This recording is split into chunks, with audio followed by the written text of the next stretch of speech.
Hello, hello. Good afternoon, everyone. I'm Nick Perro, joined by my good friend and colleague, Melissa Corrigan. Welcome to Banner and Backbone Vet Talk. Today, we're going to be talking wounded and unknown. We've got some things we want to discuss around some of the stuff going on in the Caribbean, how it impacts um, things going on here at home. And what we're looking to do and help do in our country to move us forward and start holding members of this administration accountable in real time for their actions and providing consequences to those actions that are real, tangible, and impactful and can make a difference. So, welcome, Melissa. How are you today? Great. And I gotta say, that's like the first time I've seen the new graphic there in the background, and I really, really love it. It's great. Oh, awesome. I'm so glad you like it.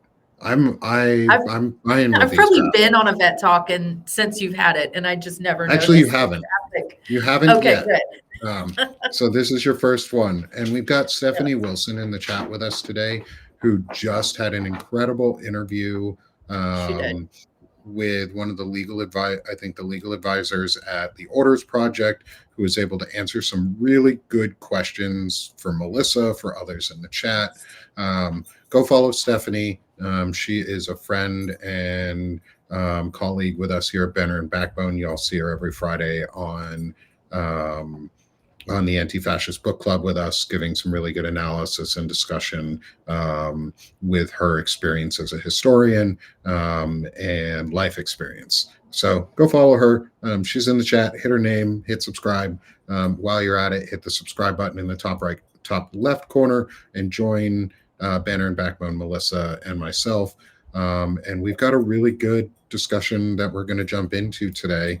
So, Melissa, can you give a bit of a primer of things that are going on and where we stand and what has happened that is publicly available that we all know about that has happened since the start of this fake, illegal, unauthorized armed conflict Right. Mhm. where the American government is and military are acting more like pirates than they are a police force or a military force and are killing people in the Gulf of Mexico and the Caribbean.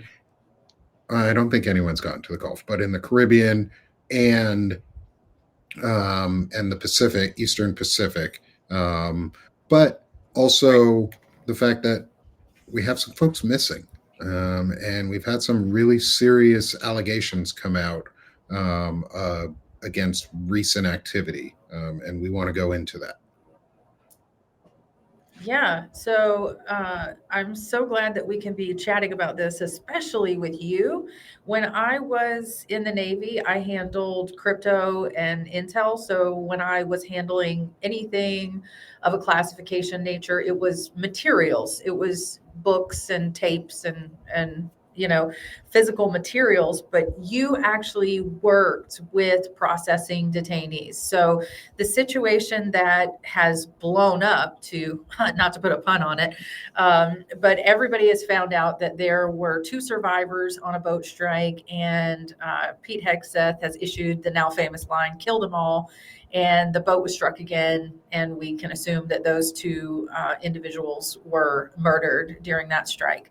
And that pulls us back to a previous strike in October where there were again two survivors of a boat strike, but in that particular instance, they were brought onto one of our Navy vessels, um, and then they were summarily repatriated, is what we were told. To one to Ecuador, one to Colombia. The Colombian president has said that the guy that came back to them was in bad shape, medically speaking, and we haven't really heard anything else from either one of them. The Ecuadorian president said that he released their prisoner because he could find no compelling evidence that he was involved in a drug cartel at all.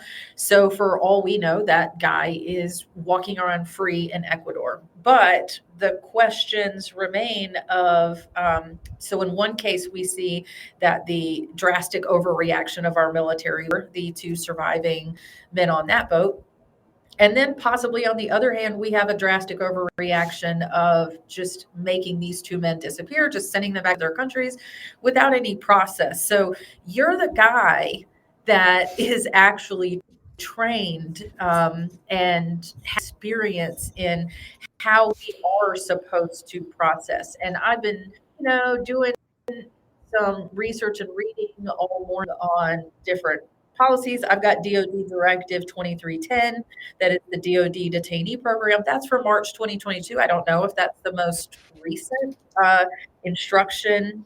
Um, so, can you give me your walkthrough from your experience?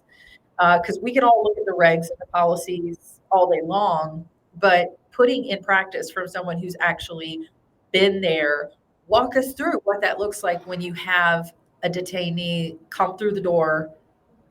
Let's go. What are you supposed to be doing? Yeah, so I will make sure to clarify too. In I have not done detainee operations where they are in a detention center, like say Bagram Airfield, where there was a detention center and there were interrogations that happened. I am trained and have advanced training in interrogation and interrogation techniques.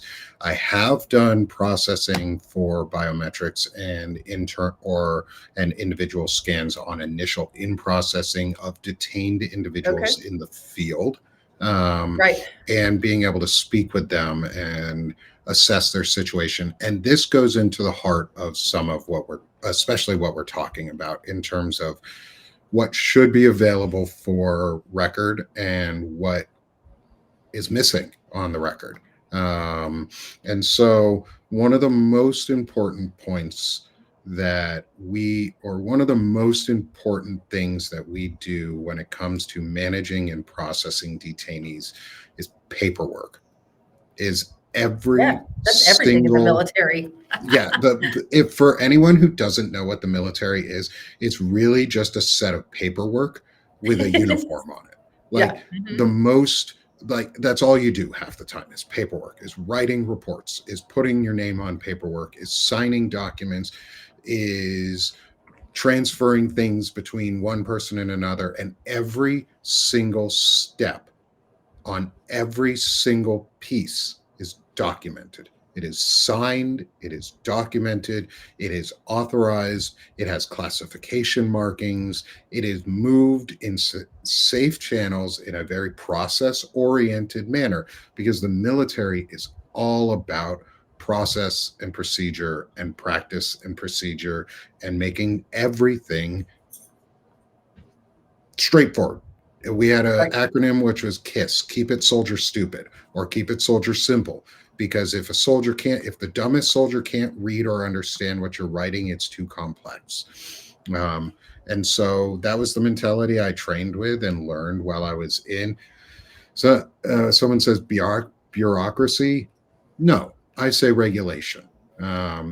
It's not bureaucracy to have a regulatory. I mean, it is bureaucracy, yes, technically, but it's not a bureaucratic system in terms of I'm not a bureaucrat. It's just policy. It's regulation that you have to follow so that random people don't die and random accidents don't happen.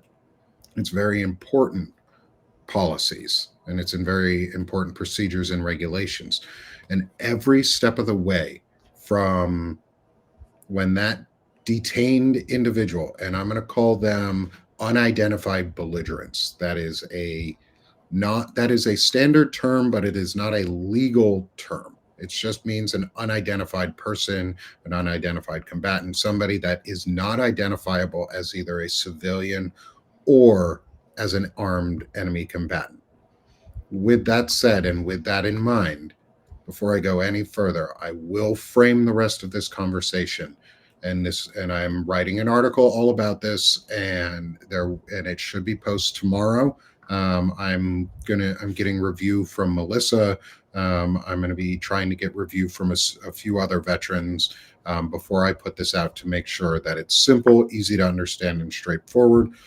Is the important note is that we are not currently in a valid, defined, or declared armed conflict. We do not have a legally valid, declared, or armed conflict because Congress has not authorized an armed conflict or authorized war powers acts for the president and the executive branch. There has the regulatory backing behind it that is constitutionally mandated for any type of warlike action has not been fulfilled. There have been no reportings on any of the bombings of these boats and these strikes. So we're not at war. We're not in an armed conflict. We're just extrajudiciously murdering people, which has very strict regulations, even stricter when we're at war. In fact, it's easier to kill people when you're at war, but it's also very strict on how you manage and detain them. These are prisoners. These are detainees. It's just legal jargon, same idea. However, we're not at war, which means these are civilians being killed and murdered without cause, without due process, and without U.S. law or international law being followed. So let's go into this just a little bit on some of the really, really simple but straightforward steps that have to be followed. And then I'll loop them in with some of the regulations and governing policies that are around them. So, first of all, the DoD manual, specifically the DoD Law of War manual, treats unidentified uh, belligerents or UBs as liable to capture and detention, but insists they receive humane treatment. Notably, when there's doubt about status at time of capture, the DoD Law of War manual requires that individuals are granted protections as PODs or POWs, prisoners of war, until a competent tribunal has decided otherwise. So there's a presumption of POW status until otherwise assumed, which boils down to, on an operational level, of units must document capture, units must document medical care, and units must document and initiate status determination procedures while safeguarding force protection, which means there can be security placed on that individual so that they cannot harm our service members, they cannot harm other civilians, they cannot harm or other UBs, they cannot harm themselves. It is for their protection so that they maintain life, because the ultimate goal, especially as a human intelligence collector, is to collect intelligence from that individual that can lead to the next step in that war or the next step in a conflict. Intelligence is gathered from the bottom up, basically. And if these individuals, these unidentified persons, if they were narcotics smugglers or terrorists of any sort, we would have held on to them. They would have been processed through a lot of paperwork, which every single step of the way is signed off from the service member who starts it to the person who receives it to the person who then receives it. There is a chain of custody that is maintained the entire way, physical and digital. The military still relies on physical copies being maintained in a lot of war or in a lot of places. And so during this process, what would have happened or should have happened was the Marines, who are the ones who received these individuals, who went out into the sea and captured the two UBs who were brought aboard a naval vessel. When the Marines brought those individuals aboard, they should have immediately checked for wounds and made sure that they were medically taken care of. That is priority number one. Like that, from Geneva Conventions. We have Geneva Convention 1, Article 10, which is all wounded, sick, and shipwrecked to whichever party they belong shall be respected and protected. Part 2 is, in all circumstances they shall be treated humanely and shall receive, to the fullest extent practicable and with the least possible delay the medical care and attention required by their condition. There shall be no distinction among them founded on any grounds other than medical ones, which means we treat them the same as we treat our own. So these individuals should have been treated until they were life stable and not under a condition of threat where they would die if they were moved, harmed, or in any other case. After that, they would have been in-processed in a way. Biometrics would have been collected, all their information would have been collected. And when I say biometrics, I mean everything. There would be a scan done that collects your face identification, your eyes, the shape and color, your fingerprints, everything. All biometrics are collected, just like if you were arrested at a police station, just like if you were arrested anywhere else. Except this stuff gets documented really thoroughly. From there, let me pull down. From there, after we have secured and triaged and evaluated, we document the capture and detention. There's paperwork that needs to be written, handwritten sworn statements that are then scanned in and authorized, sworn statements by every individual. After almost every mission, if somebody is injured or killed while at war or in any situation where service members are involved, a sworn statement is required, pretty much, as far as I know, especially on the intelligence side. If you're doing stuff like that, you're doing sworn statements. You capture and you document everything. From there, that person is then granted POW status, prisoner of war status, until otherwise said, which means they don't get released. We don't send them out. We don't send them back. They're detained and held up to an indefinite period of time where the conflict has ended. That is key also, is prisoner of war tend to, unless there is a governmental agreement that is publicly available on record, and a tribunal has occurred to affect the correct status of that individual, only then can that person be transferred to another country or to another entity within the US, say Guantanamo Bay, or into civilian custody if the laws that they have broken are civilian laws and not those of war. Finally, this is the most important part, and I've been talking about it through the entire time, is there is a record keeping and notification process through this entire thing. And none of that has been made available. None of that is known if it is in place. And we know that 2 individuals were released without any of this being done correctly, which is violations upon violations upon violations. Additionally, because we are not officially at war, blowing up a random boat in the ocean with no due process is called murder. The charge of murder for a service member to commit on a civilian is death. That is the penalty. That is the most severe penalty, and that is a penalty that can and is enforced in the military. A sitting service member, whether the Secretary of Defense all the way down to a private, if they are charged with murdering a civilian while not at war, while in uniform, while using military equipment, their penalty is up to death. And that is sort of the basis of where we are at this conversation. Is we know there are 2 individuals missing, like Melissa, you said, repatriated back to Ecuador and Colombia. Their statuses are unknown.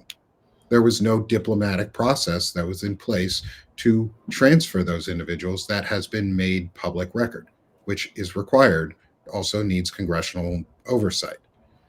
A tribunal was also not convened to determine the status of these individuals. Those are made available for record too, that a tribunal was in place. And we have not seen or heard of anything like that ever taking place. Right. And I wrote a piece a couple days ago on the Venezuelan fixer and the former CIA agent Gary Bernstein, who is pushing, Yes. the U.S. into war, and he's doing that using the MO that he wanted to use in Kuwait back in like 2009. He was involved with some businessmen and some operatives in Kuwait, and he had an idea for how to overthrow the government of Kuwait, and that was to start a PR campaign implying that the government was corrupt and that the government was working with Iran to develop nuclear weapons. And now you see this same exact man, Gary Bernstein, who's over here now in Venezuela saying what? The government is corrupt and they are collaborating with Iran. I mean, he just applied this MO that he was unsuccessful. He got caught, and he said that was all for funds. That discussion, that email chain where he sent out those ideas that came from him, that originated from a former CIA agent. And now we see a situation where he's applying that same MO that he could not apply in Kuwait exactly to Venezuela. And whatever we may think or think that we think about the president of Colombia, you've got the president of Colombia saying that he is holding CIA operatives who were going to implement a false flag. They were going to execute a false flag on one of our own ships. And now you have the president of Colombia saying that he received back one of these detainees essentially on life support, on a ventilator to survive. Yeah. And so both of these have been utterly sort of dismissed by our media, our government. I haven't heard anyone seriously talking about addressing the claims of the Colombian president. And I think part of that is this PR campaign that Bernstein has been so successful at making every single South American leader look like an insane autocratic dictator that we collectively as the American people are dismissing what seems to be very credible evidence coming out of Colombia and the president, who he's trying to tell us what our own military is doing and our own government is doing in real time. And so I think that we need to be listening, and we need to be second guessing a lot of the intel that we are being fed by. I mean, Gary Bernstein is nuts. He has been an election denier that has been discredited time and time and time again. They proceeded with investigating some of his claims in good faith and have found nothing. I mean, his own former agency, the CIA, pursued every one of his claims for the stolen election and the machines out of Venezuela, and they came up with no actual evidence, and he is refusing to let this narrative go. And unfortunately, I think it's feeding into Americans and American media's willingness to listen to other South American and Central American leaders when they are telling us things that we may just now be finding out as information begins leaking out from these boat strikes. And like I said yesterday, if we are bombing boats full of narcotics, where are the narcotics? Yeah. They are not washing up on shore anywhere. And if they're sunk in the bottom of the ocean, wouldn't we see environmentalists starting to ask, hey, what's up with all the cocaine in the water? Yeah. And there doesn't seem to be massive amounts of cocaine in the water. So the facts. And we talked about it earlier too. Narrative. Yeah, and we talked about it earlier too. Is like, if there was narcotics, Kash Patel would be photo opping the shit out of that. Oh yeah. Pete Hegseth would be photo opping the shit out of it so that they could create so much propaganda. But there isn't. There is no evidence. And the U.S. is a evidence-based due process society. Right. That is what we are. That is what we need to come back to being. We have to in a much more efficient way, but we need to efficiently be due process based and evidence and fact and science and logic based. And that's what we're trying to do here is, yes, we have opinions on what's going on. And I want to get to an answer before we get to the end of this, because we're going to keep it about half an hour today, because Melissa has time constraints and I have time constraints, and we want to make sure everybody gets as much info as we can possible. There was a great question in the chat too. And Melissa, I want your answer on this. And on top of it too, drug smuggling does not come with a punishment of death. Right. The penalty for drug smuggling is not death under US law, which means murdering people for drug smuggling is a crime and is punishable for over committing a penalty. There are punishments for too severe penalty being applied, such as extrajudiciously murdering someone means you're Right. a murderer. Right. And so there was a great question in the chat before we get to the end of our show. And just make sure everybody to hit the subscribe button if you're on Substack in the top left corner. Subscribe to Banner and Backbone, Melissa, myself, so that we can get more of this information out. I will be having an article come out tomorrow here on Banner and Backbone, where I am going to be doing the deep dive into some of these policies.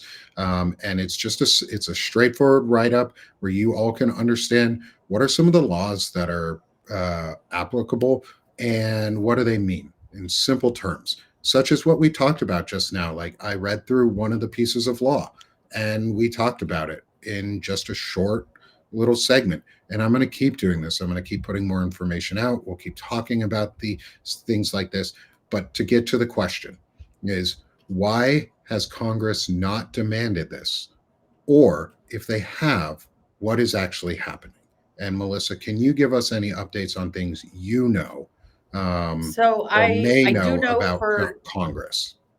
I do know for a fact that there are some senators who have evidence on their desks today that they are reviewing. Mark Kelly has called for a committee hearing. I've been checking the what's it called, the docket all day to see when that meeting gets scheduled, because I do anticipate it will be this week, if not early next week. I think it'll be this week.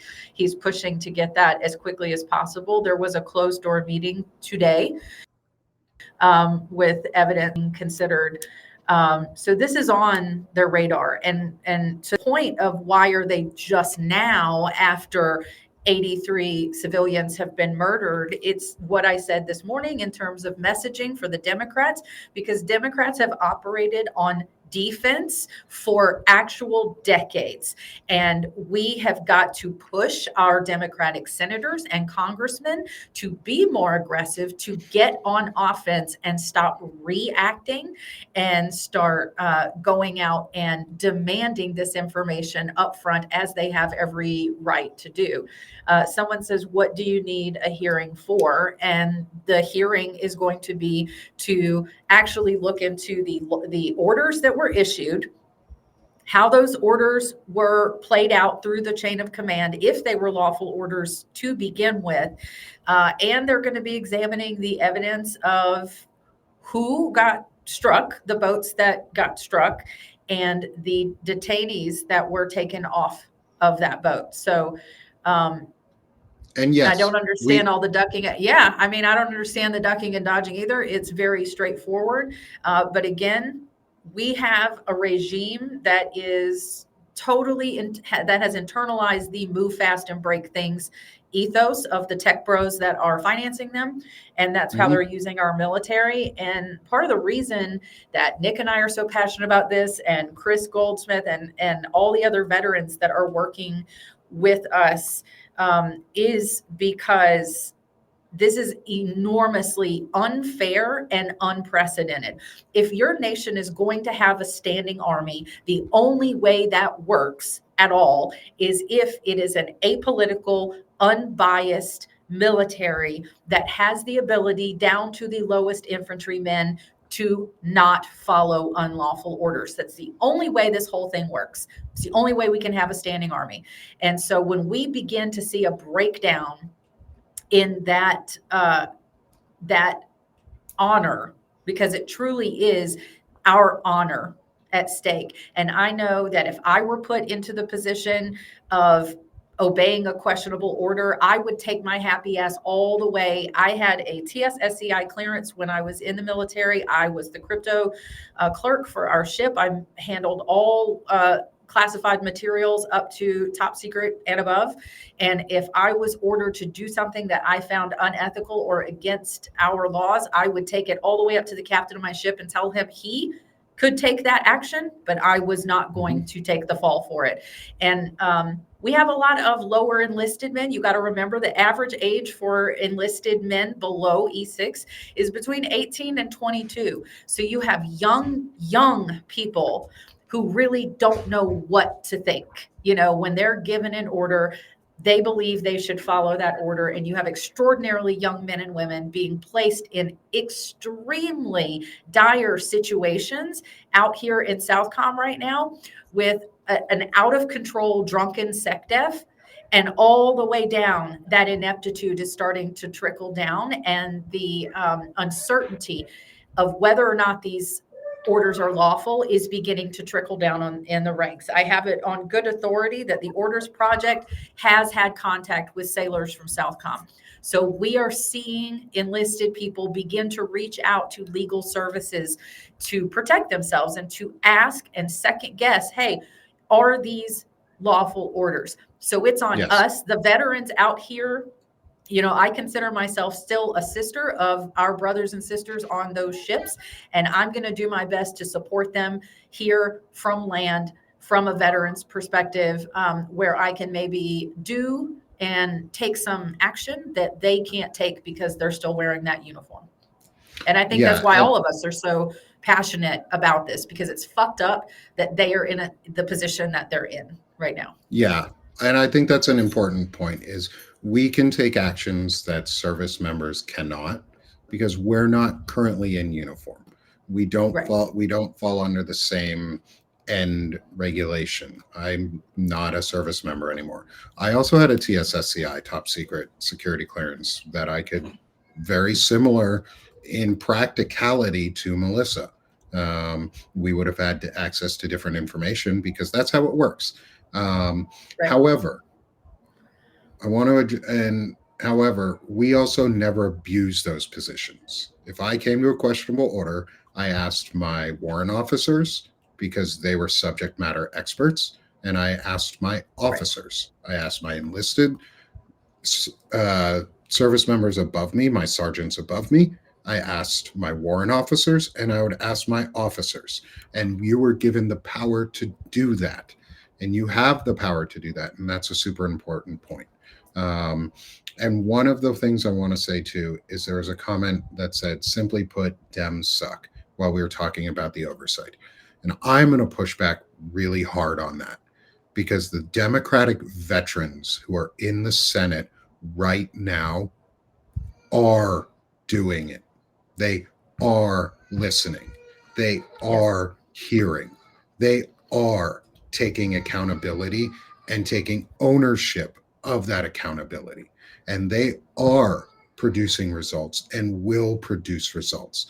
And I put down the Democrats a lot in a lot of settings because I think they have a lot of flaws.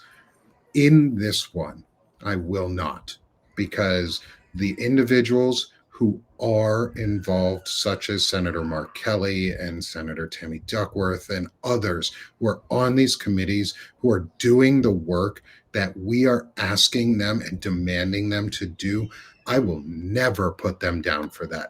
The Republicans who will stand with them for this, because if you think that the Republicans want to be known as murderers, especially those who served in the military, you have another thing coming.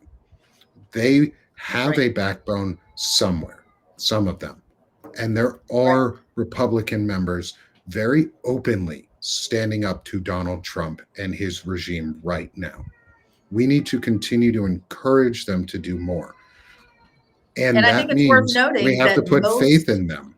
Yes. And I think it's, I have attempted to reach out to my senator who represents one of the largest military presences in America, and he's wholly uninterested in actually discussing the plight of these sailors and Marines that are out there in Southcom right now. But when I reach out to veteran senators, they want to have the conversation. They want to see what we can do to support those military men and women. So look at your own senators and congressmen and look across the board and see if those who have worn the uniform and who have served aren't more willing to go to bat for our military. And then think about that the next time you go vote. Yep. And to the comments of Majority Leader Speaker has engaged the Sergeant at Arms to block Dems from doing any oversight. Can't do that. Can't stop them. Yeah. Cannot stop oversight. And guess what? The House has no authority to tell the Senate Oversight Committee they can't do their job.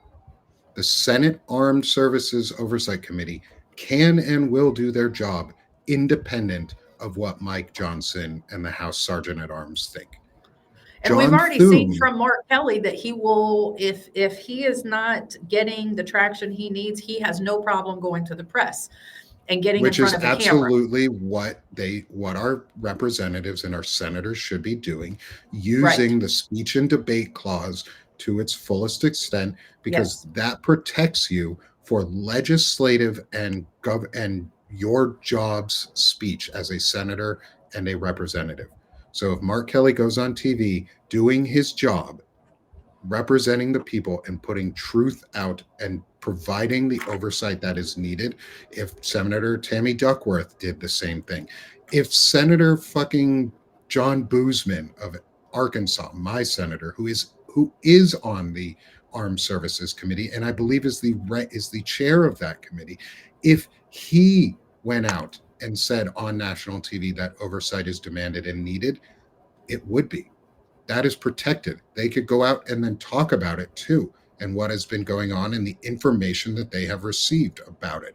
That's their job, and they will.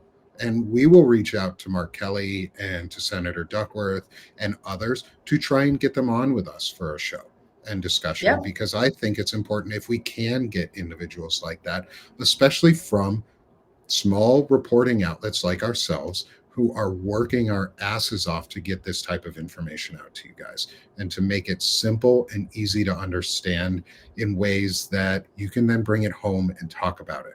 Like, I want you to be able to talk about the fact that these people are not enemy combatants. Right. They're civilians being murdered.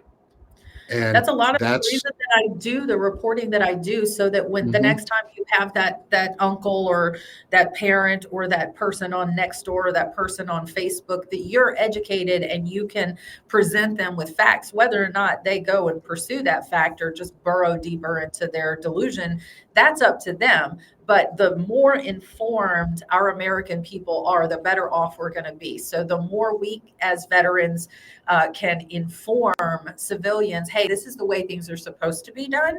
So you can counter, when your dad or uncle or whoever says they're doing a great job, they're killing the narco terrorists, then you can come back with actual DOD instruction and policy and laws and say, hey, but they're not following the law. Okay. So if we're a nation of laws, because at this point, if you're allowing and even excusing the behavior of bombing boats that allegedly have drugs in them in the middle of the ocean to the point where everyone on that boat is dead, how are we not the cartel? That's cartel activity. There's no trial, no jury. Right. So you can't sit there and in one breath say that the cartels should be dead, but you're okay with America acting like a cartel or acting like pirates. You got to pick a lane, man. Pick a lane. Yeah. So the more people are to push back, the better, we can push that because Democrats have to get on offensive. We have to be on offensive. We have to aggressively inform ourselves and go out and spread that knowledge. Exactly. And we're on offense. That's what we're doing. That's what our reporting is about. That's what my article that's going to come out tomorrow is going to be about. That's what Melissa's work is about. I will make sure her article around Venezuela and what was going on is also linked in the show notes for this, so you can get additional primers.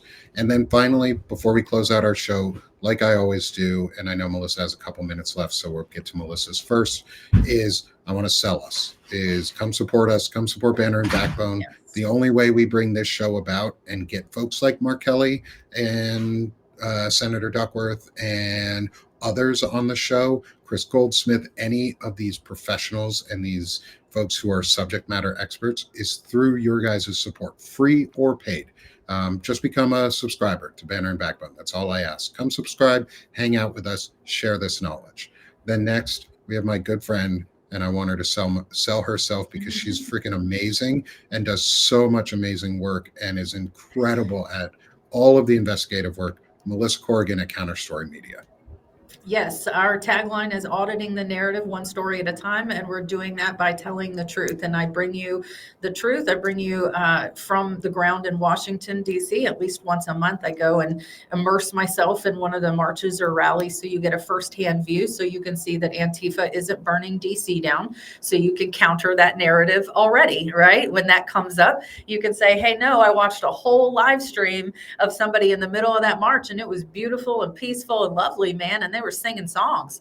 So it's important that I bring you the truth. When I get something wrong, I redact and I tell you that truth. A lot of independent journalists aren't out here doing it. They'll delete their content and move on with their life. And I'm going to tell you so that you are informed, you are up to date, and you have the most accurate information. So obviously paid subscribers help that. But honestly, if you can't afford that, just subscribing as a free subscriber, and then share.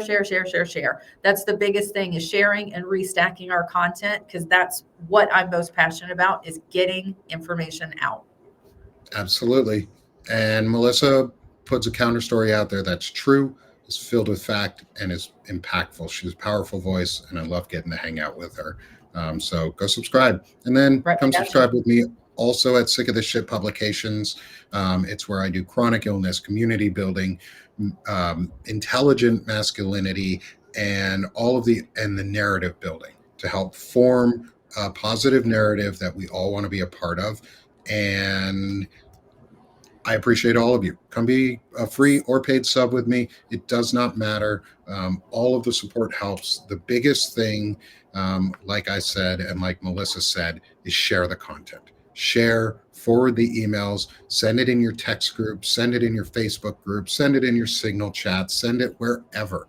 Put it out wherever. We even see some of the breakdowns on like where some of these links come back from and where people see our articles from. So we know you all are sharing our stuff because we see it. We appreciate it. We value you for it. And we're going to be bringing out more hard-hitting information, more news, and especially things that are going on around the illegal piracy that is going on by the U.S. government in the Caribbean. And we're going to audit that narrative. We have a backbone to stand up against it, and we're going to help stop these illegal attacks and these murders. And to answer the other question in the chat, they're all illegal. All the strikes, from the first to this one. It's just we need proof and evidence and hard facts to have a fact-based society that has due process. And that due process sometimes ends in really harsh sentencing. But that's the law. And we're going to bring it to you. So thank you, everyone, for joining us. Please subscribe. Please join us. Catch us for the replay. We'll put it out with a bunch of notes. And look out for tomorrow for the new article that's coming out. Thanks, Melissa. Have a great day. Thanks, Nick. Everyone, have a great afternoon. Appreciate you all being with us.